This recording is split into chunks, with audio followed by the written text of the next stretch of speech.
All right. So I got one more story, and this one is a really cool one. And like I said, I think this one's actually going to have spur some discussion. And it's not going to take that long. Right. So, Lisa Catlett, good to see you. Yes, 92 minutes. Really? Has it been that long? No, it's not 92. It's only about 82. We started about 10 minutes in, 12 minutes in. So you can go back to about 12 minutes if you want to start over, or you can start at 12 minutes when we're done. But yes, class traders. All right. Last story. Live streaming traffic stops. Film the fuzz. What? Yeah. So, what? The right to live stream traffic stops debated at Fourth Circuit. And again, this is a federal court. This is Courthouse News Service, who I used to use a whole lot more, but then they started referencing the AP a whole lot. And I noticed a lot of shit libbery, as well as a lot of championing of State Department narratives with regard to Russia-Ukraine. However, this one was interesting. A shouting match erupted between a judge and an attorney at a hearing over whether passengers in cars pulled over by police can broadcast their encounters with officers. What do you guys think about that? Should passengers in cars be able to film the fuzz? Dude, that's distracting. Come on. Come on. What? Come on, bro. What? At least move that over He's a cool little dude. At least move that over and cover up the mic, the bong arm with it. That I can't even see that. I got, bro. I'm working on it. You're killing me over here. What are you doing? Are we telling stories and playing games over here? And you should have done this before the show. Come We're on. doing both. Come on, bro. I should have, but I didn't. Yeah, thanks, man. All right. Do the show. A cab. All cops are bad. All cops are bastards. 40%. Google 40% of cops, everybody. 40% of cops, everybody. Okay. So, a 3-judge panel on the Fourth Circuit heard lively arguments Thursday over whether officers have the right to prevent passengers from live streaming traffic stops. Dijon Sharp was riding in a car that was pulled over in Winterville, North Carolina in 2018 when he decided to broadcast a police interaction in real time on Facebook Live. According to a 9-page complaint he filed in federal court the following year, Sharp is a black male who records and broadcasts his interactions with law enforcement for his own protection. I think that's understandably so. Sharp says his First Amendment rights were violated when he was physically attacked by a Winterville police officer after disclosing that he was live streaming the stop, and when he was threatened with arrest by another officer if he attempted to broadcast such interactions in the future. The district court dismissed Sharp's lawsuit, finding it was not clearly established at the time of the incident that a passenger in a stopped vehicle has a constitutional right to record and live stream the interaction. Really? Sharp's attorneys disagree and said in their brief to the Fourth Circuit that by October 2018, it was clearly established nationwide that individuals have a First Amendment right to record police officers in the discharge of their duties in public. It was also clearly established that such a right includes the right to disseminate those recordings in real time. I would say that that's a requirement because otherwise the cop can just get the device that's recording and dismantle it or confiscate it. Attorney Andrew Tutt of Arnold and Porter, who represented Sharp during oral arguments on Thursday, said the district court was wrong.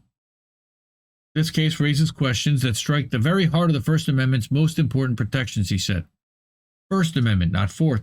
First Amendment, Fourth District. Tutt began to tell the 3-judge panel from the Fourth Circuit that the right to film police officers in public is a clearly established First Amendment right, but he was hastily interrupted by U.S. Circuit Judge Paul Niermeyer, a George H.W. Bush appointee. What? Why? Huh? Okay.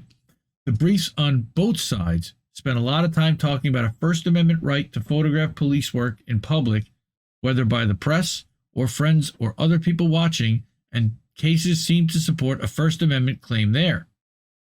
And the debate in the brief seemed to be whether the Fourth Circuit ought to do that, and my question is whether that's relevant at all. Effing F? Yes. Thank you, Jimmy.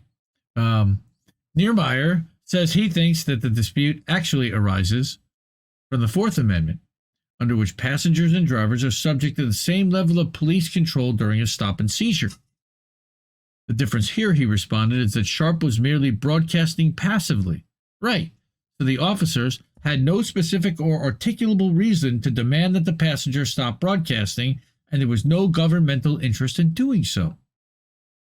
Unless he planned to do something illegal, why would it be a problem if they're filming him? Interrupting Tutt several times to reformulate his question, Niermeyer asked, what rights does an officer have to maintain control of the circumstances during a traffic stop? Well, okay, licking the boots of the cops. Niermeyer's line of questioning devolved into a period of the judge and attorney talking over each other in increasingly irritated tones until the voice of U.S. Circuit Judge Julius Richardson cut through the noise. Quote, I think he's trying to ask you a question, Richardson, a Trump appointee told the attorney. He sternly added, I'm not sure why you're so excited right now, but I think you want to try to answer his question and not talk over him. Bootlicking fucking cop defenders. An apology from Tutt followed a brief stunned silence from the courtroom. Yeah, they can't believe it either. What are these dudes doing? Niermeyer asked how limiting passenger live streaming might benefit the safety of officers, but continued to interrupt the attorney until his time was up. They ran the clock out on him. Quote, as I think your honors have recognized through questioning, this is not a case about whether there is a general right to record police officers in their public duties. Okay, and that's the one who represented the cops during the hearing. He added that this is simply not before the court. What is before the court is the right of a passenger in a seized vehicle in a lawfully stopped traffic stop to live stream the encounter from within the vehicle. It's a seized vehicle when it's pulled over. I don't know if it's necessarily seized until they actually take some type of possession of it. When it's pulled over, yeah. That's right. You have to then be detained and Right. He said that in this case, there actually is an intersection of the First and Fourth Amendments. Again, that's why I think this is a fascinating story to talk about, because this is open-ended as to interpretation. All right. Now we've got Axel Strike Zero saying broadcasting isn't changing the circumstances of the traffic stop unless the cop is trying to do something illegal, which is exactly my contention. Why do you care unless you're doing something wrong? All right. Because the possibility is there that they can film you doing something wrong and then indict you. Well, incriminate you, well, then don't do something wrong. U.S. District Judge Michael Nachmanoff, an appointee of Biden, sitting by designation from the Eastern District of Virginia, asked Hartzog whether every traffic stop can become one in which the individuals are asked to get out of their car. Quote, I think the general case law is, in this, Your Honor, is that the inherent dangerousness of traffic stops is long recognized by the Supreme Court, not based on the fact that, well, this is just a minor traffic stop, but based on the potential for the traffic stop to turn into a more serious, potentially deadly, violent encounter, he responded. More cop bootlicking. Nachmanoff pressed, so the mother of 5 small children is pulled over for running through the stop sign, can be viewed as potentially dangerous, and asked to be stepped out of the car and frisked because she might be armed? Well, yeah. This might be. Might be. The attorney responded, well, it's a matter of reasonableness, and proceeded to defend the position that this is a Fourth Amendment and not a First Amendment case. So they're trying to get it dismissed on the fact that it's not even really applicable. So then you've got Joseph McGinnis, who represents the Southern States Police, the PBA, another bootlicking lawyer, filed a motion earlier this year to intervene in the case and participate in the arguments. Yeah, I wonder which side he's going to fall on.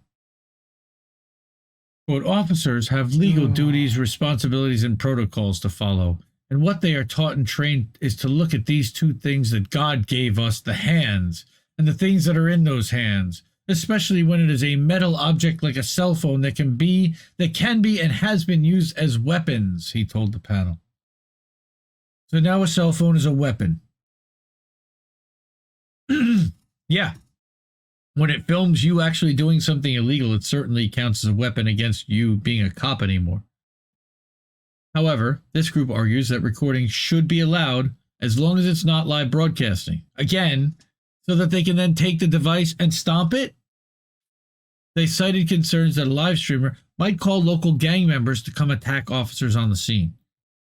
That's a valid point. Okay, yes, but how often is that going to happen versus filming dirty cops and exposing them for what they're doing, which is happening more often?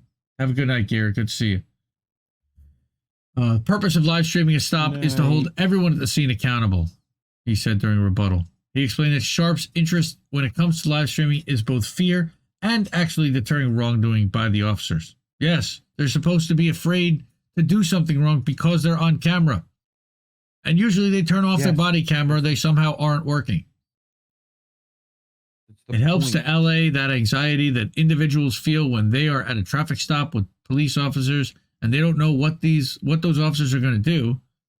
There are people who fear the police. It's just an unfortunate fact. The judges did not indicate when a decision will be made. So hopefully never, I'm sure is what the judges are hoping.